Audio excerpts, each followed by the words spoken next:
You are listening to Veggie Doctor Radio, and this is episode number 282. Welcome to Veggie Doctor Radio. I am your host, Dr. Yami, board-certified pediatrician, certified lifestyle medicine physician, certified health and wellness coach, author, speaker, mother, wife, and human being. I passionately believe in the power of diet, habits, and mindset in sparking and sustaining well-being and joy in our lives. This podcast combines expert interviews and thoughtful monologues to explore plant-based nutrition, lifestyle medicine, parenting, mindset, and other exciting and fun topics. I hope that these episodes inspire you, uplift you, and equip you with the knowledge and tools to live your best life. Are you ready to get started? Let's do it. Welcome, Veggie Lover. Today I have an episode for you focused on parenting with a return guest, Dr. Kelly Fradin. She was on a couple years ago to talk about her book, Parenting in a Pandemic, and now she has a new book called Advanced Parenting. It is a wonderful resource. So let me tell you again about Dr. Kelly Fradin. She's a graduate of Harvard College and Columbia College of Physicians and Surgeons, and she is a pediatrician and mother of two from New York City. She is the director of pediatrics at the Atria Institute in New York City, where she works with leading experts to bring innovations in preventive care to their members and underserved populations. During her time working in public health in the South Bronx, she launched her Instagram account at Advice I Give My Friends to promote calm, realistic, and evidence-based advice to families. Pursuing this mission, she wrote Parenting in a Pandemic to help give parents the tools they needed to interpret the news and support their family during the peak of the pandemic. Her new book, Advanced Parenting, was published by Hachette in April of 2023 and seeks to support parents in navigating their children's challenges. So this book, Advanced Parenting, is specifically speaking to parents that have children with complex healthcare needs. But honestly, I've read through this book and it applies to all parents. There's things in here that I found very helpful just for my own mindset. And remember, a lot of doctors, we're parents too. So we go through the same struggles that you go through, because even though we're physicians, even though we're healthcare providers and professionals, when it comes to your own child, your brain works differently. We still feel all the anxieties and the guilt and the emotional roller coaster that you do. So reading this through the lens as a parent, I found it very helpful and reassuring. So in this episode, we talk about her own experience as a child with cancer, what it means to have a child with complex healthcare needs. We talk about how having a child with complex healthcare needs affects the entire family. We talk about the emotional roller coaster, the stages of grief. We talk about guilt, how that leads to stress. We talk about shared decision making and how friends and family can support caregivers of children with complex healthcare needs, how they can reach out and lend support. And then she ends with top 3 tips for parents and caregivers navigating the healthcare world, what they can do to make sure that they're taking care of themselves too. It's a great episode. I think that you'll find it very valuable, and please pick up a copy of this book. I think that you will really appreciate it. Thank you so much for being here, episode after episode, and welcome to my new listeners. I really appreciate you. I hope that you love it and that you stick around and explore all the other episodes I have. And now let's welcome Dr. Kelly Fradin. Dr. Kelly Fradin, welcome back to Veggie Doctor Radio. Thank you. Thank you so much for having me. Well, you have been quite a busy woman since the last time we talked, despite COVID and everything. You have a new book out, which I think is phenomenal. It's going to help so many people. So I'd love to talk about that. But before we talk about some of the concepts in your book, I think a lot of people need to understand kind of why you've written your book. Maybe you can talk a little bit about your background and your history, what you do, and then we'll get into some of the terms and definitions. Absolutely. So, I was partially inspired to become a pediatrician after having my own experience with childhood cancer. It wasn't so much the direct experience of being a patient, but more that through that experience, I had some really great role models in the medical community of people who I thought were making a big impact, a positive impact on children and families. And that was inspiring to me.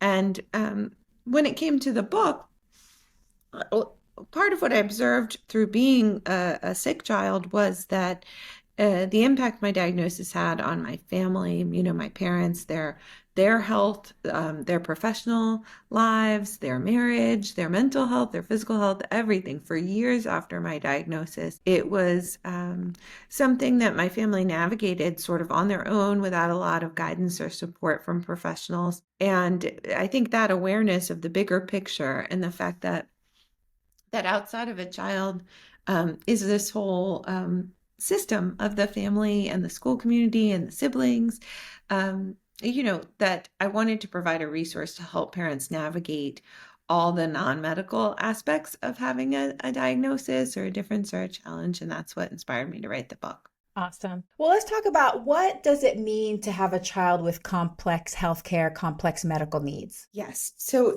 for a few years after I finished my training, I really focused on children in this population.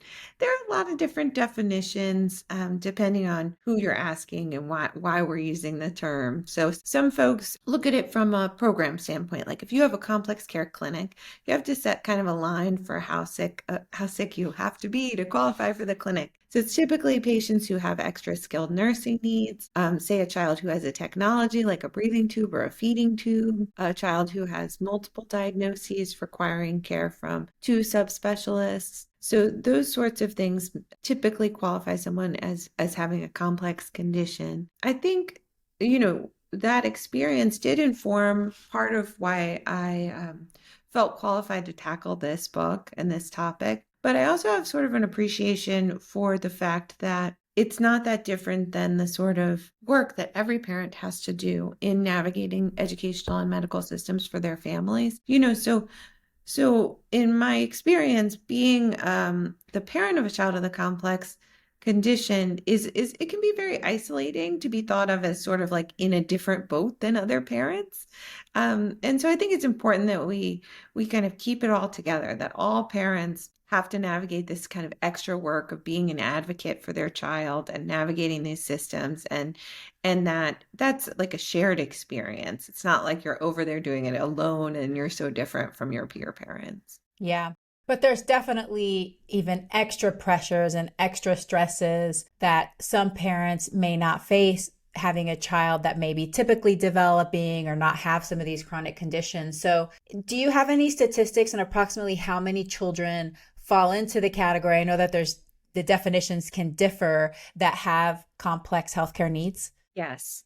There's some big studies about this. I will say it seems like about a third of children have a chronic health condition, if you include things like asthma and eczema and food allergies.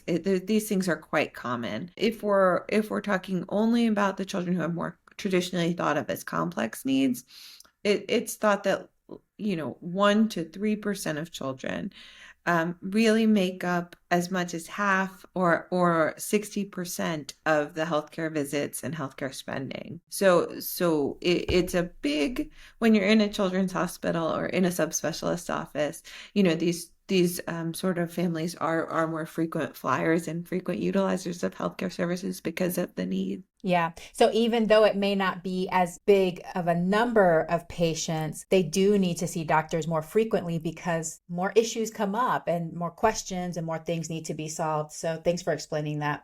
So you kind of touched on this a little bit, given your experience and what you saw through your diagnosis and even later years. But how does having a child with complex healthcare needs affect parents and the entire family? Yes. So I would say most parents are often overwhelmed by being a parent, finding childcare and making a living, keeping your home running in terms of the meals and the laundry and all the logistic work. And so parents who face additional challenges for their children are often even more overwhelmed. There have been studies looking at like rates of burnout amongst parents that show when your child has a chronic condition, your risk of being burnt out is about double the risk of an average or typical parent. And so it's quite true that there's a lot of extra work. There's, researching the condition, there's going to all the appointments, there's all the logistics of navigating insurance and pharmacies and getting the supplies you need for your family. And all of it takes time and energy and patience, and it is on top of what all parents do. So it's fair to say that it's a big demand, and often it's kind of unseen labor or maybe undervalued labor. I think as pediatricians, we see the impact that work can have on a child. To find the right specialist and to get the right services and the right plan is so good for the child. And but it doesn't just happen. Like, it takes a lot of work. But since that work is sort of done, in found time and in research and social media groups and stuff like this, sometimes parents think of it as like, frivolous time, like worry work, but it really is incredibly impactful. So that's why it's important to talk about how to make the most of that time. Yeah, I mean, it's hard to even conceptualize how much time it takes because you're right. We're both parents, and we have some of those weeks like my older son, he's graduating this year from high school, and there's like a bazillion different activities to attend and all of these different things, and oh, sign up for this potluck and sign up for this thing and you need to bring this, and it's just like, how can you even do all of that? But then add on top of that, oh, your child needs to, you need to clean their tube and change their trach and do all these things on top of all of that. It just seems unfathomable that there even is enough time. And so many people have no experience or any clue how much these parents have to navigate and manage and juggle all of these different things. And I imagine that one of the first things that not I imagine, I know, because obviously I see parents, sleep is one of the first things that starts to go. But then there's just like a myriad of emotions. So can you talk a little bit about the emotional roller coaster that parents and caregivers go through when not just they're navigating the actual diagnosis, but when they initially are given a diagnosis that their child has one of these conditions? Yes, I think I can speak for most pediatricians and healthcare providers to say that we kind of under support parents in these times, because it is a lot of emotions that you have to deal with. There's often a grief. There's like, this is not how I imagined our parenting journey to be. This is not how I imagined my child's life to be. Like, it makes people sad, it makes people angry when their children have conditions that are hard, whether they cause pain or they cause disability or they cause the child not to be able to participate in traditional activities like sports or camps or whatever it is. And parents are so busy with all the stuff they have to do, the immediate urgent needs of their family, and the important responsibilities they have. They often don't have much time to take care of their own mental health and like have support for coping with these feelings or have space. Often parents just try to skip over feeling the feelings and to get the work done. And while that is something that's admirable and advisable in many situations, to just kind of plow through it, when your child has a condition over the longer haul, you at some point have to make sure that you are attending to your emotional needs as a caregiver to be your best self and to parent with intention. Is it important to acknowledge that caregivers do have to go through these stages of grief? We think of these stages of grief only when someone dies. And so sometimes we don't give people the time and the space or even just acceptance of some of those feelings, because I think as a society, like as a parent, or your child's alive, I'm not allowed to feel angry. I'm not allowed to feel these things. So why is it important to acknowledge that they have to go through these stages? I think it's important because parents feel a lot of pressure, like you said, always to focus on sort of the positive. That it's hard for people to wrap their heads around the fact that you can be really upset about something your child is dealing with, and that you can also love them an incredible amount. That the sort of mixed emotions maybe that other people don't understand them, or that you don't give yourself permission to feel them because of society's kind of pressure for parents to just always be positive and be constructive and be in a, rainbows and unicorn kind of mindset. So I think when parents can be real about what they're facing, they can find more support from their family, the other caregivers for their children, the educators involved, the doctors involved. To it's you can't learn new skills, for example, when you're in a place of like, an 8 out of 10 of dealing with sadness or grief or anger. So sometimes to be like, I am at my limit for what I can handle today, and I really want to do this, but I just can't yet. When you admit that, then the people who are around you can help you get to a place where you can be where you need to be to do all the things you need to do. But the first step is talking about the big feelings and admitting them, and that takes a bravery and a vulnerability that some people don't, that they don't necessarily have. But I think it's important because otherwise it's just so isolating for families to sometimes think these thoughts and think that maybe they're the only one that experiences them. And that's one of the things where sometimes finding your people in terms of other parents who have gone through similar things.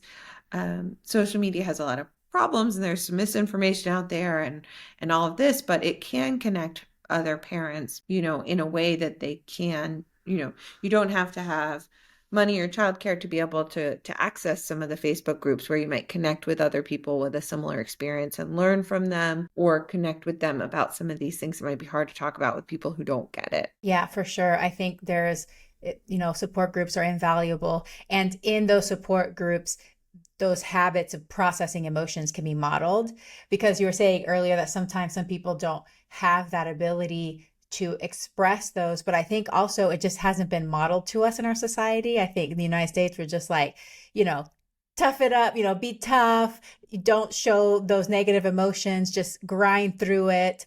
And sometimes when we suppress it all down, it just comes back up like a beach ball underwater in a really aggressive way. So it's nice to be able to have those places where you could just be real and be authentic, and somebody else can support you and say, you know what, we've all been there. We've all been through the same thing. This is normal. Just keep putting one foot in front of the other. Let's talk about something that all parents experience at all levels, and that's guilt. So why do caregivers experience guilt, and how does that lead to stress? Yes. It comes up with most diagnoses that children carry. Parents end up wondering if it's their fault. And sometimes parents just openly talk to us as pediatricians about that. And sometimes they don't, but they have these beliefs that maybe it was that Tylenol that I took when I was pregnant that impacted my child's development later on. And often because we care so deeply for the well-being of our children, these feelings can be kind of intrusive and hard to make peace with. But when we talk about, again, it goes back to like connecting with others and talking about these things out loud. Often when we say them out loud, sometimes these beliefs that we are guilty or somehow at fault for our children's conditions, when they're not based in reality, like we hear it when we say it out loud, and then we have that reality check moment of, I couldn't have possibly known that my child was going to have a developmental delay and somehow provided anticipatory therapies. Nobody knew that they were going to have this. And it's not my fault that the pediatrician also didn't see any signs of it at the earlier visits. And, it's a heavy burden to try to carry feelings of guilt alone. And so when you talk about it, it can be very freeing. Yeah, for sure. Talk about shared decision making. I think, that's something that we've tried to talk about a lot over the years, but a lot of people still haven't heard that term or know what it means. So what does it mean, and why is it important? Yes. I think one of the big goals of the book is sort of prop parents up to their rightful place, which is being like the expert on their child. and being, the quarterback for the plan and the decisions that happen. And I think sometimes because of the way our medical society and educational societies work, it's like the experts are going to tell you what to do. And then there's this expectation that you just yes them and do it and that they know best. But that's really like not how it should be, because no one knows the child as well as the parent. No one knows the goals and values of the family as well as the parent. So the single best person to make the decision is the parent. And so I think most doctors have evolved into this model of shared decision making, which is to welcome input from the family. I know educators also in IEP meetings. That's why they have the IEP meeting, is because they want you to participate. They want you to share what your priorities are and tell them what they're getting wrong so they can do the best for your child. But it's not always easy to have confidence in those settings. But when you take a step back and you think about it as a parent, it's like, of course, like they're looking to me to pick the priority for what we accomplish in this visit. And they're looking, I have to be the one to say that like the most important thing in the next month is that everybody in my household gets some sleep, because it's really taking too big a toll on our lives. And sometimes that might mean making choices to put other things on the back burner. Like maybe extra physical therapy would help your child. But if you take on another physical therapy session and the travel time to get it, and you have to work to pay for it, you're going to be potentially even more sleep deprived and suffering. And so sometimes you don't have to say like, it's too much and I can't do it. And that's okay to say. It doesn't make you a bad parent. It makes you a thoughtful parent who's having their priorities addressed. And it's okay to say it. You're not saying no, never. You're saying no, not right now. No, that's not our priority to focus on at this time. Yeah, that's so important. And I feel like with the younger generations, that's becoming more common, that parents speak up and say what's important to them and put that input. But like you said before, there's different personality types. There's different people. There's people who are just a little bit more shy or intimidated in the medical setting. Do you have any tips for parents when they're afraid or they're scared to voice their opinions and what they feel are their priorities or their goals for their child and their family? Yes, I do think spending just a little bit of time before a visit or a meeting about your child to prepare can be really helpful. Even if it's only saying like, what's the one question you really want answered, or what's the one resource you really want to get for your child? Finding a way to bring that up in the first couple of minutes of the meeting, because what often happens is that people kind of wait for the end to see if it comes up naturally. And then maybe it's too late to really explore it fully and the time's almost out and you don't get the quality response that you deserve. So being brave enough to interrupt at the beginning of the visit if you have to and say, the one thing that's really on my mind and that we have to sort out today is this. And I think you'll find that if you do that preparation work and bringing it up early in, that the output you get from the providers will be better for you and your family, because it'll be centered around what your needs are. But you have to know what your needs are going in to be able to advocate for them. Absolutely. And I think that parents are getting more experience in that. They're coming with their list, they're coming ready. And I think as physicians, we've also learned better to start with, what do you need today? How can I help you today? What are your questions, concerns? Let's start with that before we get into our own agendas, right? Because I think in the medical community, the problem is because of the way that healthcare is designed and because of the way that, unfortunately, a lot of medical practices get reimbursed, is that there is an agenda. There's boxes you have to tick. There's questions you have to ask in order to meet criteria for certain things. But really the way it should be is that each visit should be tailored to what the family, what the patient needs, because that's the whole point. Things have gotten a little backwards in some places. So I think that's a really important tip, is that before you come to the meeting, get clear, know what you want to ask, know what you want to talk about, know what your goal or goals are for that meeting, and start there. Don't wait until the doctor is about to walk out the door, which is often like the worst time to be like, by the way.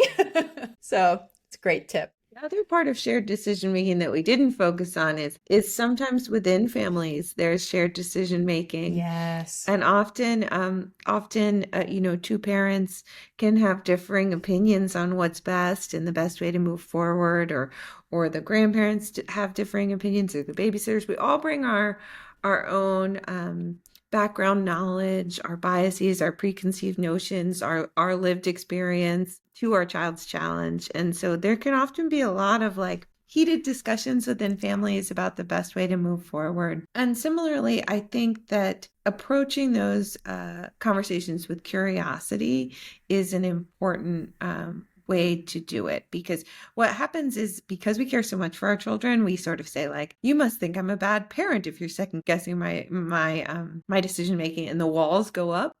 Yes. And sometimes when you say instead, like, what makes you think that? Or why are you suggesting that? Or why are you suggesting that again and again? Like, I've heard this from you a lot. Why are you so focused on it? And then you can get at the why behind, and unroof the misunderstanding. Or maybe you haven't told them about the information you had when you spoke to the teacher. And when you share that negative information, then everything kind of falls into place. Or maybe you get to the fact that this comes up a lot with mental health. There are sometimes family members who don't believe in the value of therapy, and maybe they need to be educated about the evidence behind why therapy might be indicated. That like, yes, actually, cognitive behavioral therapy can be as effective as a medication for treating anxiety. And we have certainty in the label of anxiety because of this evaluation that was completed. And it kind of stings, because in reality, this is another responsibility that falls on the parents, is to communicate and navigate these discussions within the family unit. But when these people spend time with your family, the babysitters, grandparents, the teachers, sports coaches, whatever it is, having them on your team and having them understand the assignment of, it's important work that parents do, and sort of making sure everybody's on the same page about the child's plan. That's such a good point. And you're right, because even just thinking about different health beliefs that people have and thinking of the generational differences in health beliefs, just taking something as simple as how we recommend now that we put babies on their backs to sleep. And then the grandma comes around and be like, that's ridiculous.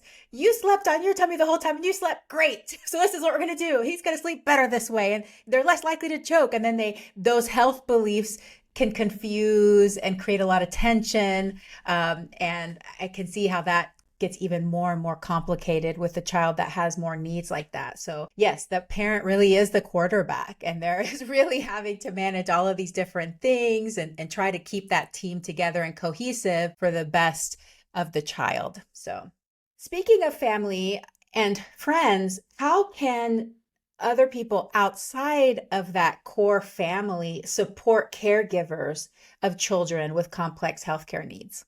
I think I've talked to a lot of parents about this, because the truth is it's not always easy, because you don't want to be a burden. Mhm. And it's hard to know what's needed or how you can help best without having like a little insight into what they're facing. Certainly people appreciate it when specific offers of support are made. I'm going to the grocery store. Oh, can I bring you some produce today? Like, I'm taking out my garbage every Thursday anyway. Why don't I just get yours too? I'm picking up a kid from the same school. Can I get the sibling and just bring them home for you? When parents have a lot on their plate, offers of taking things off their plate are often welcome. I think the other thing to remember is that parents, they have an identity that's outside of that of being a parent. And so friendship still matters, like they might not always want to be talking about their child's condition, and they might still want to connect with their adult friends about the TV shows they like, or about the music they like, or about funny jokes, or shared friends and their drama. And so what happens is that when you're really focused on your child's challenge, you're not necessarily at all the social events and showing up for all the fun stuff as much. And so sometimes over time, people stop reaching out, and it can be very isolating and sad. So just to continue to reach out. I'm thinking about you because I saw that friend we had dinner with, and I'd love to catch up, just to continue to reach out, and maintain those relationships is a gift. And to also kind of follow social norms of like, if you've reached out a few times and you haven't heard back, like maybe they're just too busy, and like, doesn't mean they don't like you. Maybe they just are too busy to deal with you right now or don't have the energy, and that's okay too. Yeah. Yeah. Oh, those are such great tips. What do you wish more parents knew? What comes up a lot is that parents assume that they're the only ones. A family is really struggling with their child's behavior and thinking that there's a likely diagnosis of some kind of neurodiversity and that they might need to consider alternative schools or alternative therapies and all this. And they really like close in on themselves in this experience because they assume that none of their friends or family really could get it. The truth is that like most parents at some time navigate uncertainty of a possible diagnosis or navigate challenges. When I talked about this book with random people over the past few years, everyone has been like, oh yeah, I know somebody who needs this. I needed this when my child was going through something. And so I think part of why it's so stressful when your child gets a diagnosis is because you kind of assume that you're the only one and that this is so unusual or atypical. But the truth is that most children have stuff come up, and we're more likely in this generation to make diagnoses so that we can get children all the resources they need to thrive. But it doesn't always mean that the diagnosis defines your child or their future or defines you as a parent. That if something does come up, it's not always going to be a huge crisis, and there's often a lot that can be done. Yeah, that's beautiful. Well, Dr. Fradin, do you have a morning routine? And if so, can you share it with us? So I am a big fan of early waking. I like to have my cup of coffee and try to get some exercise in before my kids wake up. I find it makes me a saner human. My exercise is important to my mental health. So I alternate with like the videos in my closet and going for runs outside when I can, and it really helps me stay focused. And then we have a big breakfast in my house. I've always had big breakfast. I think because we eat dinner so early, we're all hungry. We have like eggs, sausage, hot breakfast. And so I feel like I have a chance to connect with my kids in the morning because we're all early risers. Yeah, that's beautiful. Great time to connect right off the bat, get those positive feelings and the, good bonding and connection in the morning. That's beautiful. There's so much focus on family dinner, but sometimes people forget that like breakfast counts too as a meal. Yeah. Any meal does. I think you're right. We're focused. And I tell people that all the time. It doesn't have to be dinner. Sometimes dinner is just so hectic, especially once your kids are old enough to do sports. You're all over the place. And so dinner sometimes is like the least likely time that everybody's going to be sitting down together. So yeah, I definitely agree with any meal counts. Just sit down at the table together as a family, even if it's just a few times a week. It doesn't have to be every single day. Well, Dr. Fradin, please tell my listeners where they can connect with you, where they can get your book, where they can get your first book, if that's still, something that they feel like they can learn from, and all the places. Yeah. So, I spend way too much time on Instagram and Facebook, I guess, under the handle advice I give my friends. So they can find me there.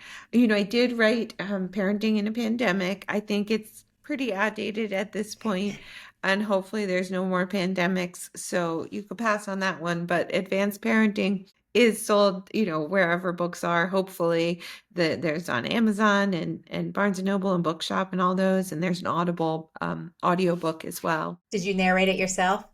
I didn't. I only did the intro and the author's note because they apparently my voice is not up to task. Oh, well, it's a pretty hefty book too. And let me tell you, it is challenging to narrate your own book. It is more challenging than you would think. So it's hard work. But well, congratulations on your book. It's a beautiful book. I think this is just a really good book just to even have as a resource, almost like a reference book too. When you're going through different things, look up, different tools and techniques that you can use to approach just parenting in general. I think it can help all parents. It doesn't have to be just parents of children with complex healthcare needs. Well, before we go, I want to ask you one last question. Leave us with your top 3 tips for parents or caregivers navigating the healthcare world with a child with complex healthcare needs. What can they do to ensure that they're caring for themselves too? One tip is to, when you take on a new responsibility, try to make it a habit to give up a responsibility. So whether that's saying, I'm just not going to do this anymore, or I'm going to assign this task to somebody else. All of our plates are full. So when you take something on, take something off. It is one habit I try to encourage. Another is to break free of the idea that you have to do it all as a parent. Smart parents often know that they can't do it all and delegate more to the people in their child's lives. So especially comes up a lot with siblings, right? If you have one child who has more health needs than the other, it might be that you feel like you can't delegate out dealing with the illness, but your healthy child still needs attention and support. And so maybe the school counselor or coach or a neighbor or a friend can kind of take them out for an extra meal or support their needs during this tricky time, for example. So you can't do it all. And that's okay. It just doesn't make you a worse parent for not doing it all. It's a reality. And a third tip is to be brave about being vulnerable. So I've been doing so many live events for the book locally with schools or community centers. And it's always so interesting that one person will admit in the question and answer period that they're dealing with something big. And then it's just like dominoes. Then everybody is admitting what they're dealing with that's hard and big. And that, it takes bravery to do it, but when you're vulnerable about the real struggles that you're facing, you will catalyze a positive change in your community of people providing more real support and relationships being more real, getting beneath the surface, and it's really rewarding. So it's worth the effort. Yeah, and that's a ripple effect. It's not just helping you, but it's helping everybody around you, which also augments and comes back to you too. So yeah, yes. It takes bravery to do it, but being vulnerable, being authentic can really go a long way for your own self-care and for others too. Well, Dr. Kelly Fradin, thank you so much for your time. I really appreciate all the work that you're doing, all the time that you spend helping other people, helping parents, just feel more reassured and supporting them. This is really important and very invaluable work. So I appreciate you so much. And I hope that you have a very plantastic day. Thank you so much. Hey, veggie lover. I hope that you loved today's episode. Will you take a second and do me a huge favor? Please subscribe to my podcast so that you never miss an episode. You're the reason I'm here, and I want to share it all with you. Thank you for listening, and have a plantastic day.